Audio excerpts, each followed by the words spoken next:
우리는 지난 몇 주간에 걸쳐서 마태복음 24장을 중심으로 종말에 대한 말씀들을 계속 나누어 오고 있는 중이었지요. 사실은 이 세상에 사는 모든 사람들은 한 사람도 없이 지금도 두 가지의 종말을 향하여 끊임없이 달려가고 있는 중에 있다, 이렇게 말할 수 있습니다. 첫 번째 종말이라는 것은 개인의 종말이고요, 두 번째는 역사와 우주의 종말이다, 이렇게 말할 수 있을 것 같습니다. 개인의 종말이라는 것은 죽음을 말한다면, 역사와 우주의 종말은 예수님의 재림을 말하는 것입니다. 이 두 종말에 공통적인 특징이 있다면 두 종말 모두가 그날과 그때는 아무도 모른다는 거예요. 혹 여러분 가운데 나는 앞으로 몇 년, 몇 월, 며칠 나는 죽게 된다, 여러분의 죽음을 분명히 알고 계신 분 있으신가요? 우리나라의 그 평균 수명을 보니까 남자가 80세고 여자가 86세라고 한답니다. 이 평균 연령을, 수명을 우리가 이제 비교해 봤을 때, 나는 앞으로 최소 몇 년을 더 살 수 있겠구나, 나는 이미 몇 년을 더 살았네, 나름 확인해 보고 가늠할 수 있을지는 모르지만, 그렇다고 나는 언제 몇 월 며칠 죽는다라고 확신할 수 있는 사람은 이 세상에 아무도 없을 겁니다. 아무리 용한 점쟁이를 할지라도 상대방에 대한 점은 잘 칠 줄 모르겠는데, 그들은 자신의 내일을 안다는 거예요, 모른다는 거요? 자신의 내일을 모른다고 말하지 않습니까? 그럼 주님의 임하심, 이 주님의 재림, 파루시아라고 하는 것도 마찬가지예요. 그래서 마태복음 24장에서 예수께서 뭐라고 말씀하십니까? 그날과 그때는 아무도 모르나니 하늘에 있는 천사들도 아들도 모르고 누구만 알아요? 오직 아버지이신 하나님만 아신다라고 말씀하고 계시더라는 거예요. 그리고 나서 예수님은 세 가지의 비유를 덧붙이면서 여기에 대한 못을 박으셔요. 그 첫 번째 비유가 뭐냐면 노아 홍수 심판이었잖아요. 노아 시대 때 사람들이 먹고 마시고 시집가고 장가가는 일상적인 생활을 하는 중에 부지불식 가운데 홍수가 임한 것처럼 주의 임하심도 바로 그럴 것이라는 거예요. 두 번째 얘기가 뭐였습니까? 도둑같이 오신다는 거잖아요. 도둑이 언제 올지 모르지요. 그러니까 도둑처럼 예수님의 재림이 그렇게 임할 것이다. 세 번째가 뭐였습니까? 주인이 자신의 충직한 종에게 잠시 자신의 소유를 맡기고 먼 타국을 떠나요. 그리고 이 주인이 언제 올지 모르는 것처럼 주의 임하심도 그럴 것이다. 그날과 그때는 아무도 몰라. 하늘에 있는 아버지 외에는 아무도 몰라. 심지어 그의 아들 예수도 모를 만큼 주의 마지막 임하심의 재림은 모른다는 거예요. 감춰졌다는 거예요. 그래서 이것을 다시 한번 확인하기 위하여 이처럼 세 가지의 비유를 덧붙이면서 그날은 아무도 몰라 라고 못을 꽝꽝꽝 박았다는 거예요. 근데 지금 많은 사람들은 그럼에도 불구하고 그날과 그때에 대하여 관심을 가져 안 가져요? 가지더라는 거예요. 심지어 그날은 바로 이날이다라고 말하는 이들도 등장합니다. 그들을 우리는 소위 시한부 종말론자들이다, 이렇게 말하는 거예요. 여러분, 여기에 미혹되지 않기를 원합니다. 성경은 한결같이 우리의 시선과 마음을 어디에 두기를 원하느냐 하면 그날과 그때가 아니에요.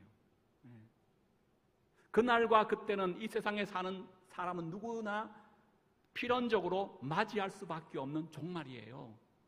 우리에게 닥치는 먼 미래에 일어날 일들이에요.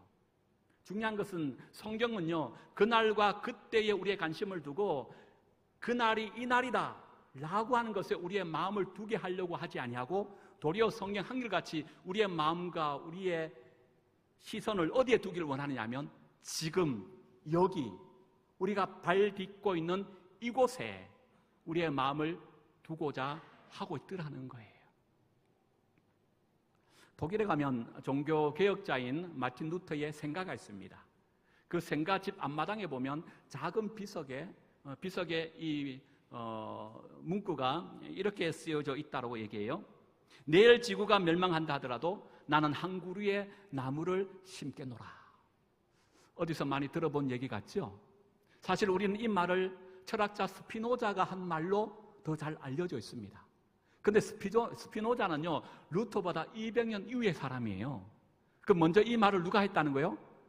종교개혁자 루터가 먼저 했다고 하는 거예요. 그러니까 생각해 볼 수 있어요. 루터가 종교개혁을 단행할 때 그의 종교개혁의 기치, 그의 정신, 그가 종교개혁을 단행할 때 어떤 마음으로 했는가를 엿볼 수 있는 겁니다. 어떤 마음을 했다고요? 나는 내일 지구가 종말한다 할지라도 오늘 나에게 주어진 이 사명, 한 그루의 나무를 반드시 심겠노라. 이런 마음과 정신으로 종교개혁을 단행했기 때문에 그가 성공한 것 아니겠습니까? 마찬가지예요. 우리는 오늘 또 주님의 재림이 언제인지 몰라요. 개인적인 죽음, 우리 나름 가늠해 볼 수 있어요. 정확하게 죽음의 날짜는 모른다 할지라도. 그러나 주의 다시 오심에 대한 이 파루시아, 재림, 몇 일들은 아무도 몰라요. 그러나 분명한 사실은 개인의 죽음이든 역사의 우주의 종말이든 우리는 그 죽음을 향하여 오늘도 필연적으로 그 길을 걷고 있다는 사실이에요. 그렇죠? 이런 중에 우리가 관심을 가져야 될 것은 오늘, 지금, 현재 종말의 그 한복판에 살고 있는 우리가 무엇을 해야 하는가? 성경 끊임없이 여기에 대한 질문과 여기에 대한 답변을 하고 계시더라라고 하는 사실입니다. 그래서 여러분, 종말론적으로 바른 삶을 산다는 것은 여러분 집 팔고 직장에 사표 쓰고 가정 버리고 흰 옷 입고 깊은 산속에 들어가 하늘만 쳐다보는 것이 아니라고 하는 거예요. 내일 지구가 멸망한다 할지라도 나는 오늘 한 그루의 사과나무를 심겠습니다. 이런 마음과 정신으로 하루하루를 내 인생의 마지막 종말의 날인 줄 인식하고 나에게 맡기신 바 사명 이루어 드리려고 힘쓰고 애쓰는 그 삶을 살아 드러내는 삶, 그것이 진정 우리가 종말론에서 살아 드려야 할 믿음의 삶인 줄로 믿습니다. 그래서 마태복음 24장에는 두 가지 이 종말의 시대에 우리가 살아 드려야 할 삶을 요청하잖아요. 첫 번째가 뭐였습니까? 기억나시나요? 깨어 있어야 된다라고 말했죠. 두 번째는요, 준비해야 된다라고 말씀하셨어요. 그리고 오늘 마태복음 25장 넘어가면 깨어있고 준비한다는 것이 뭘 얘기하느냐? 세 가지 비유를 통하여 구체적으로 우리에게 말씀해요. 오늘 첫 번째 열처녀 비유, 그리고 두 번째가 달란트 비유, 세 번째가 양과 염소의 비유가 바로 그것이에요. 오늘은 그 세 가지 비유 가운데 첫 번째 이 열처녀 비유인데요, 이 열처녀 비유를 통하여 이 마지막 주의 재림 앞에 선 우리가 어떠한 삶을 사는 것을 원하시는가 깨닫고 또 그렇게 살아갈 수 있는 귀한 시간이 되었으면 좋겠다 싶습니다. 오늘 본문 우리 1절을 한번 볼까요? 여러분 1절 한번 보십시다. 1절 다시 봅니다. 시작. 그때에 천국은 마치 등을 들고 신랑을 맞으러 나간 열처녀와 같다 하리니. 여기 천국은 열처녀와 같다. 그러니까 오늘 열처녀 비유는 무슨 비유? 천국 비유라는 거예요.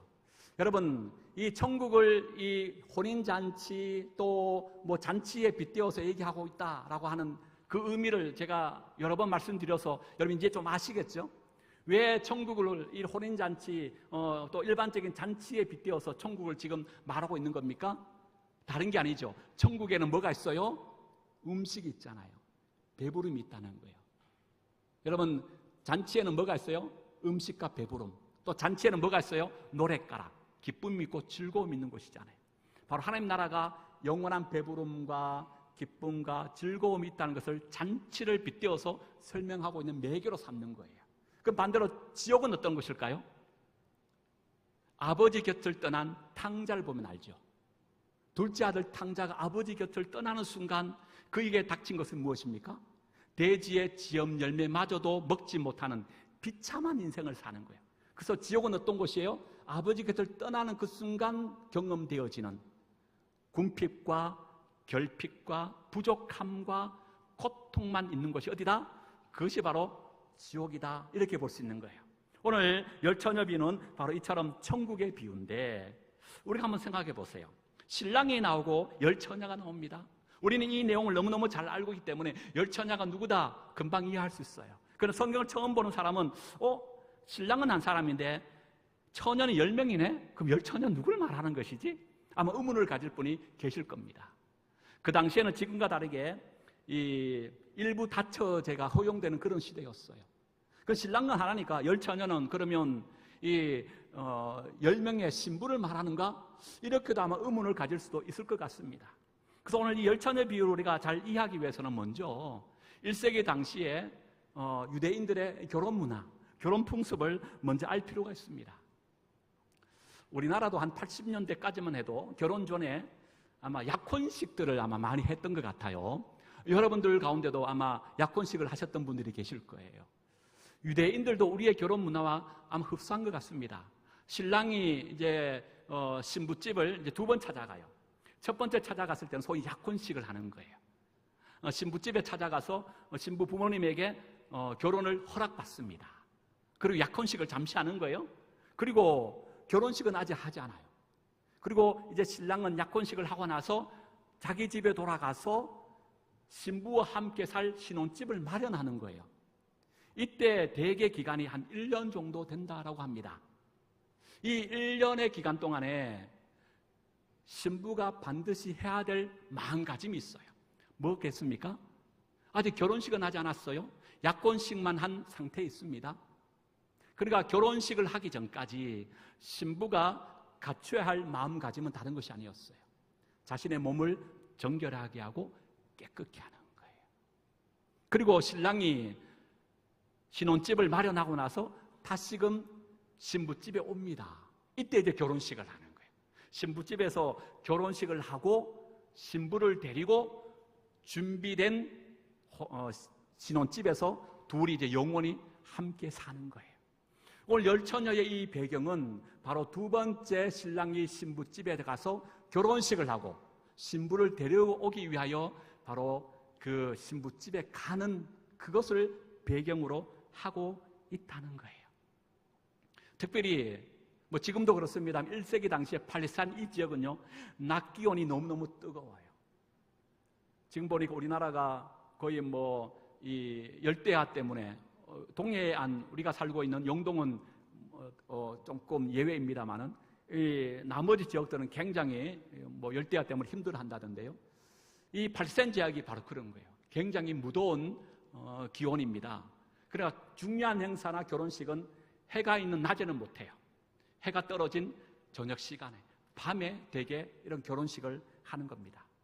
그래서 이 신부의 아버지가 이때 결혼식을 위하여 미리 해야 될 중요한 역할이 있습니다. 신부의 친구를 부르는 거예요. 초청하는 거예요. 그리고 그들에게 중요한 임무를 맡기는 건데 다른 것이 아니라 언제 올지 모르는 밤늦게 올 수 있는 신랑을 위하여 그 불을 밝히고 그 신랑을 맞이하는 소위 신부의 들러리로 세우는 거예요. 그때 통상 신랑의 이 신부의 들러리가 한 10명 정도 된다고 합니다. 그러니까 오늘 본문의 열처녀는 이 신랑의 신부가 아니고 누구라고요? 신랑을 맞이하기 위한 신부를 대신한 신부의 들러리들이다, 이렇게 볼 수가 있는 거예요. 그런데 여러분, 오늘 본문의 말씀을 보세요. 6절을 보실까요? 5절 보십시다. 5절입니다. 시작. 신랑이 더디 오므로 다 졸며 잤다라고 되어 있습니다. 여러분, 일찍이 오지 못하고 예상과 밖에 신랑이 너무 늦게 지금 온 것 같습니다. 지금 같았으면 휴대폰이 있기 때문에 늦으면 전화를 해서 내가 언제 정확하게 몇 시쯤에 도착할 수 있겠다, 서로 이렇게 연락을 주고받을 수 있었겠지만 그때는 그런 것이 없었잖아요. 그러니까 생각 외에 너무 늦게 온 겁니다. 그러니까 열처녀들이 다 피곤하여 그냥 곤히 잠을 잤다라는 것을 지금 말해요. 그렇다면 왜 신랑이 늦게 왔을까? 여기에 또 주석을 다신 분이 계시더라고. 바클레이라고 하는 유명한 신학자가 있는데요, 그분은 그의 주석에서 오늘 신랑이 늦은 이유에 대하여 이렇게 설명하고 있었습니다. 그 내용을 제가 읽어드립니다. 신랑이 언제 올지 알지 못한 이유 중에 하나가 당시에는 신랑이 결혼하기 위하여 지창금이라고 하는 것이 필요했다. 지금도 중동 사회에 가면 아내를 맞이하기 위해서 장인과 장모될 처갓집에 일정 금액의 돈이나 양과 염소 같은 짐승 몇 마리를 주고 아내를 데려올 수가 있다. 이때 신부의 아버지와 신랑이 어디 한적한 곳에 먼저 가서 만나 지창금 문제와로 인하여 서로 협의를 한다. 협의가 잘 되면 초조정에 끝날 수가 있지만 협의가 잘 안 되면 새벽 늦게까지 옥신각신 할 수가 있다. 그러니까 지금 신랑이 언제 올지 알지 못하는 것이다. 예. 그 신랑이 아마 뭐 어떤 이유인지 모르지만 정말 지창금 문제 때문에 늦은지 몰라겠어요. 그러니까 이 생각만큼 빠른 시간이 아니고 너무 늦은 시간에 온 겁니다. 그래서 이때 신부의 들러리 10사람이 반드시 준비해야 될 것이 있는 거예요. 불을 밝히는 등뿐만 아니라 바로 그 충분한 양의 기름을 준비해야 되는 거예요. 오늘 본문은 이것으로부터 말씀을 하고 있는 거예요. 10명의 처녀였지만 두 부류로 명확하게 나눠집니다. 슬기로운 5 처녀와 미련한 5 처녀 나눠져요. 그 나눔의 기준이 뭡니까? 둘 모두 등불은 준비했습니다. 그러나 신랑이 올 때까지 충분한 양의 기름을 준비했느냐 준비하지 않았느냐가 바로 나눔의 기준이 되더라는 거예요. 충분한 양의 기름을 준비했던 이 슬기로운 5 처녀는 어떻게 되죠? 신랑이 왔을 때 그 앞길을 밝힘으로 신랑과 함께 혼인잔치에 참여하는 자가 되어졌지만, 미련한 5 처녀는 충분한 양의 기름을 준비하지 못하여 신랑이 오기 전에 등불이 꺼져버린 거예요. 잠시 그 기름을 사러 간 사이에 신랑이 와서 바로 혼인잔치에 들어가 버렸습니다. 문이 닫혔어요. 뒤늦게 온 이 미련한 5 처녀가 문을 열어달라고 호소했지만 문이 열려지지 않습니다. 도리어 성경은 그들에게 이렇게 말합니다. 12절이에요. 12절 봅니다. 시작. 대답하여 이르되 진실로 너희에게 이르노니 내가 너희를 알지 못하노라 하였느니라. 그러면서 오늘 비유는 13절로 끝을 맺습니다. 13절 읽어봅니다. 시작. 그런즉 깨어있으라 너희는 그날과 그때를 알지 못하느니라. 여기 깨어있으라 그러는 거예요. 그날과 그때 알아요 몰라요? 몰라요. 신랑 대신 예수님이 언제 올 줄 몰라는 거예요. 깨어있어야 된다는 겁니다. 예. 미련한 5 처녀 되지 말고 슬기로운 5 처녀가 되어야 된다는 거예요. 그럼 슬기로운 5 처녀와 미련한 5 처녀 여기서 깨어있어야 된다고 하는 의미가 뭐죠? 두 부류의 가장 큰 차이가 뭐라고요? 뭐에 있고 없음? 기름에 있고 없음이에요. 그럼 여기서 말하는 기름이 뭘까요? 신랑과 함께 혼인잔치에 들어갈 수 있는 충분한 양의 기름, 마지막 주님이 재림했을 때에 주님과 더불어 어린 양의 혼인잔치에 들어갈 수 있는 충분한 기름 되어지는 이것, 그게 뭘까요? 한번 따라 할까요? 종말의 때 구원받을 만한 믿음. 여러분 믿습니까? 예, 마지막 주님 재림하는 그날에 주님과 더불어서 혼인잔치집에 들어갈 수 있는 것은 우리의 믿음밖에 없다는 거예요. 그래서 요한복음 1장 12절 이렇게 말하죠. 영접하는 자 곧 그 이름을 믿는 자들에게는 하나님의 자녀가 되는 권세를 주셨다. 요한복음 3장 16절 우리 외워봅니다. 시작. 하나님이 세상을 이처럼 사랑하사 독생자를 주셨으니 이는 저를 믿는 자마다 멸망치 않고 영생을 얻게 하려 하심이라. 요한일서 5장 11절과 12절 또 증거는 이것이니 하나님이 우리에게 영생을 주신 것과 이 생명을 그의 아들 안에 있는 그것이니라. 아들이 있는 자에게는 생명이 있고 하나님의 아들이 없는 자에게는 생명이 없느니라. 우리가 즐겨 부르는 찬송 가운데 252장 1절 가사의 내용이 이렇습니다. 나의 죄를 씻기는 예수의 피밖에 없네. 다시 성취하기도 예수의 피밖에 없네. 예수의 흘린 피 날리게 하오니 귀하고 귀하다. 예수의 피밖에 없네. 그렇습니다. 우리를 구원으로 인도하는 것은 오직 예수 그리스도의 보혈의 피밖에 없는 줄로 믿습니다. 그 예수를 믿는 믿음의 사람만이 이 시대에 슬기로운 자가 되어져서 마지막 주님 재림할 때 주님과 더불어 혼인잔치에 영원한 하늘나라에 들어가게 된다는 사실이에요. 그래서 여러분, 초림부터 재림까지 우리 종말의 시대의 한복판에 살고 있다고 제가 말씀을 드렸어요. 그때 여러분 우리가 해야 될 것이 뭡니까? 끝까지 기름을 준비하는 거예요. 믿음을 빼앗기지 않는 겁니다. 오늘 또 사탄은 우는 사자와 같이 삼킬 자를 두루 찾고 있는 그런 상황 속에 있습니다. 무엇을 찾고 있습니까? 믿음의 성도된 우리에게 믿음을 빼앗고자 미혹하고 유혹하고 있더라는 거예요. 마태복음 24장 속에서는 이 종말의 시대에 일어날 징조를 크게 5가지 우리가 살펴보았잖아요. 이걸 통하여 사탄은 우리를 미혹해요. 첫 번째 무엇이었습니까? 자칭 그리스도인이라고 하는 내가 그리스도다라고 하는 사람이 나타나서 우리를 미혹한다는 거예요. 또 어떤 미혹이 있었습니까? 나라와 나라가 대적하는 전쟁을 통하여서도 우리를 미혹하는 거예요. 기근과 지진을 통하여 자연재해를 겪음을 통하여서도 하나님이 우리를 사탄으로부터 보호하시지만 또 한편 사탄은 그걸 통하여 우리의 믿음을 빼앗고자 한다는 거예요. 예수 믿음으로 인하여 수많은 고통과 아픔을 통하여서도 사탄이 끊임없이 우리의 믿음을 빼앗고자 하고 있는 그런 시대에 우리는 살고 있다는 거예요. 그때 우리는 뭐 해야 돼요? 끝까지 믿음을 지켜가야 된다. 초대교회 시절에 로마 제국은 기독교에 대대적인 박해를 했습니다. 로마의 거대한 콜로세움에서는 매일같이 기독교인들이 사자에게 던져지고 칼에 맞아 죽는 잔혹한 쇼가 벌어졌습니다. 하지만 한 명, 두 명 그리스도인들은 죽음을 앞에 두고도 예수 그리스도를 부인하지 않았습니다. 어느 날 한 청년 그리스도인이 콜로세움에 끌려 나왔습니다. 로마 총독은 말합니다. 내가 지금이라도 예수를 부인하면 살려주겠다. 향을 피워 가이사라가 주님이라고 고백하라. 청년은 떨리는 목소리로 말했습니다. 나는 이미 생명을 얻었습니다. 예수님이 나의 주님이십니다. 결국 그는 순교했지만 그의 마지막 고백은 간중들 중 몇몇의 마음에 깊은 울림을 남겼습니다. 후에 초대교회 교부였던 테르툴리아누스는 이렇게 말합니다. 순교자의 피는 교회의 씨앗입니다. 사랑하는 여러분, 순교할지언정 배교하지 않는 믿음을 가지기 바랍니다. 한번 따라 하실까요? 믿음을 얻은 것은 모든 것을 얻은 것이요, 믿음을 잃는 것은 전부를 잃은 것이다.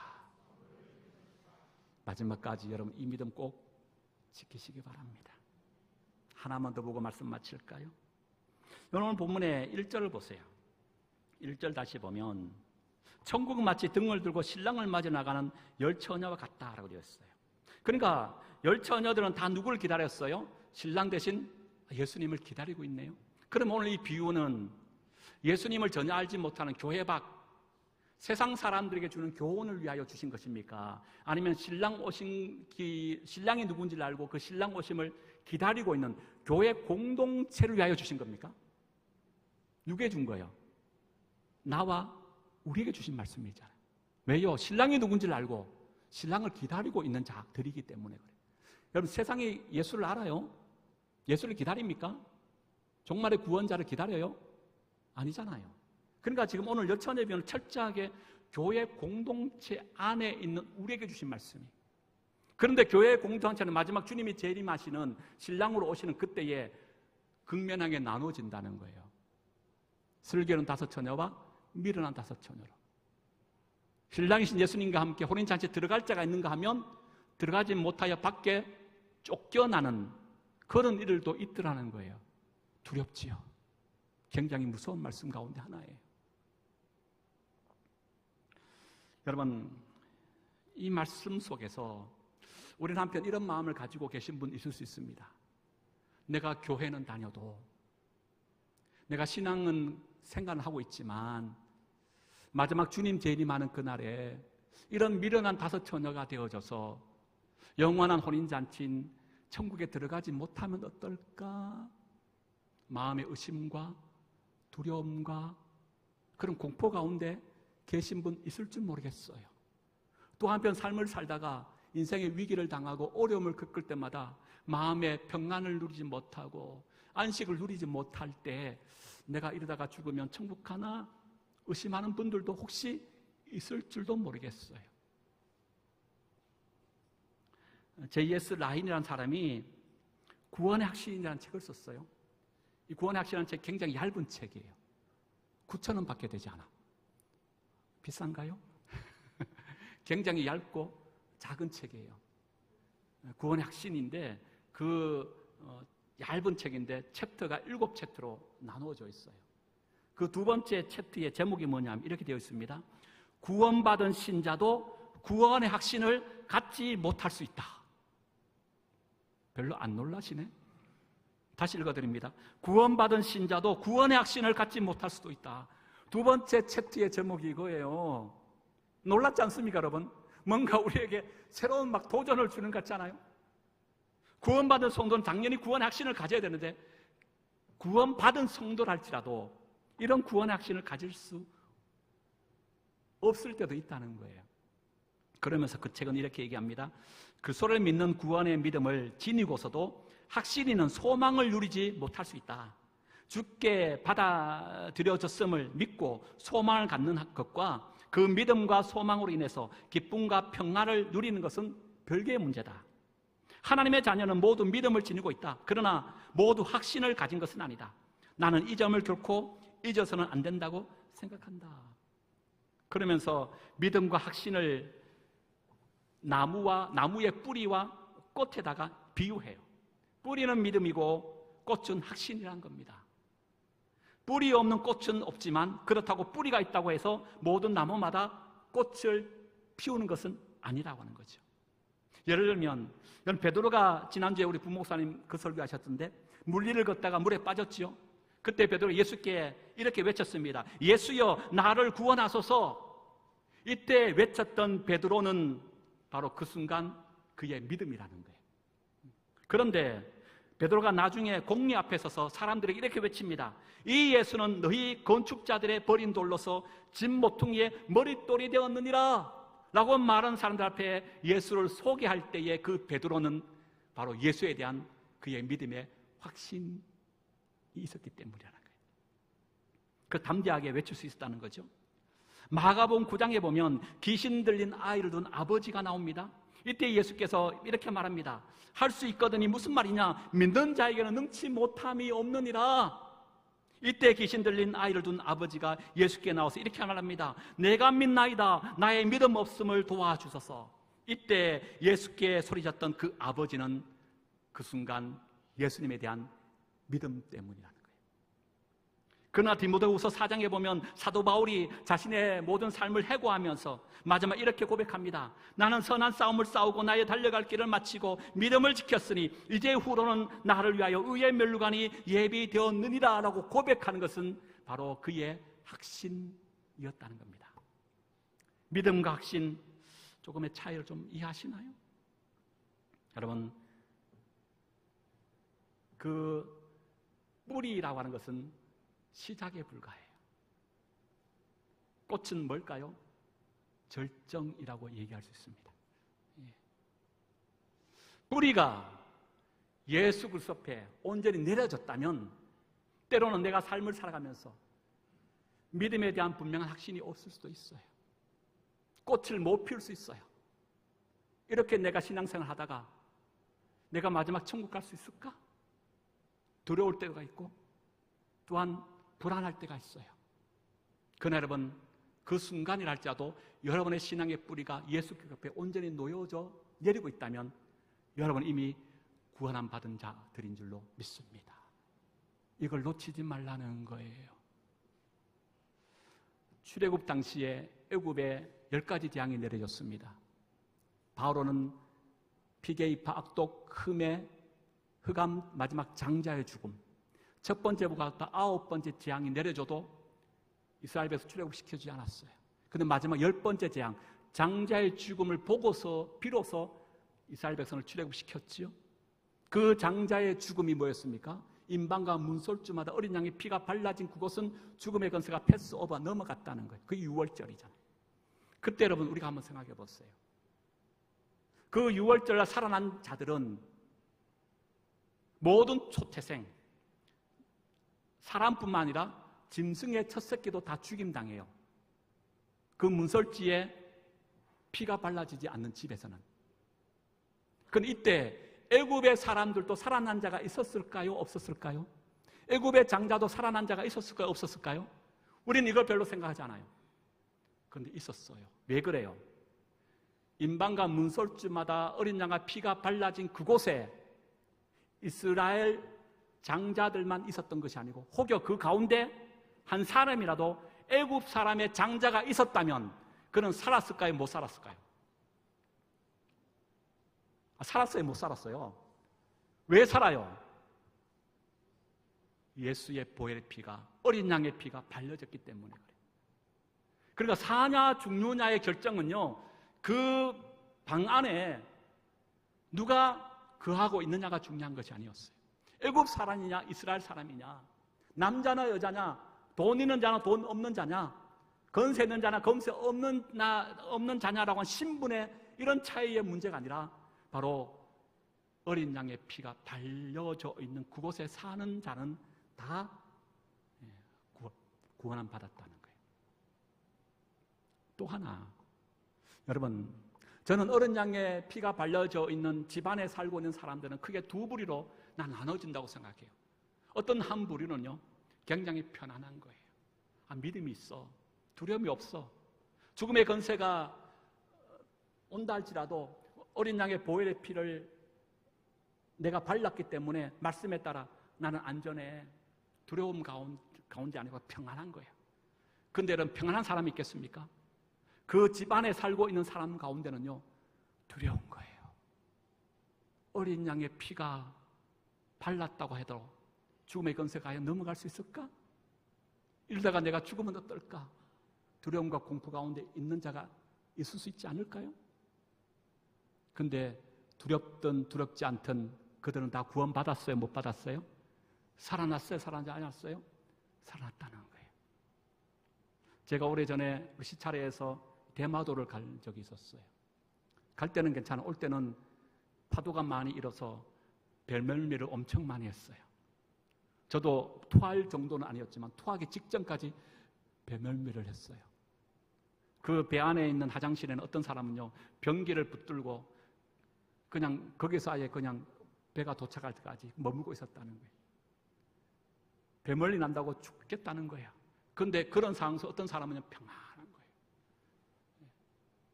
배멀미를 극심하게 많이 하는 사람이나 적게 하는 사람이나 배멀미를 하지 않는 사람이라 목적지까지 무사히 도착했을까 안 했을까요?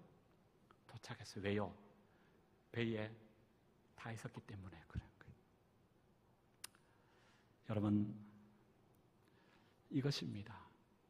혹시나 여러분 가운데 신앙생활 하면서 교회 다니면서 여전히 믿음에 대한 확신이 없고 삶에 대한 평안과 안식을 누리지 못하는 분이 계실 수 있어요.